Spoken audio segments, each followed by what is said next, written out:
We will solve the trigonometric equation square root of 3 times tangent theta minus secant theta equals 1. For a multiple choice question, the quickest and most reliable strategy is to test each option directly. Here is the equation and the given answer choices. We start with option A, theta equals 30 degrees.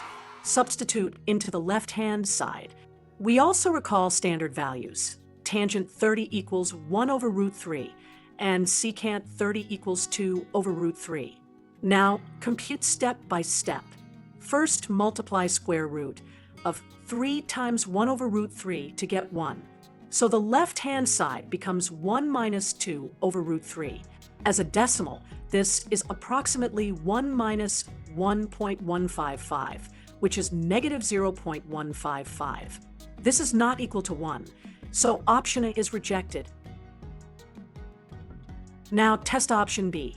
Theta equals 45 degrees. Substitute into the left-hand side. Recall that tangent 45 equals 1 and secant 45 equals root 2.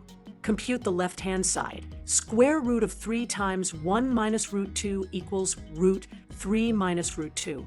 Numerically, this is about 1.732 minus 1.414, which equals 0.318. That is not equal to 1, so option B is rejected. Finally, test option C.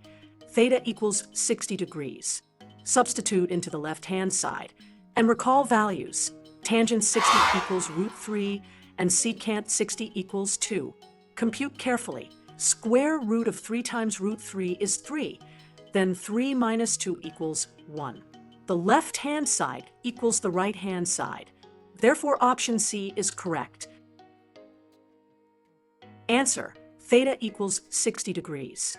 That is option C. Thank you for watching. Tap like, share, and comment, and then follow and subscribe for more quick problem-solving tips. Let's make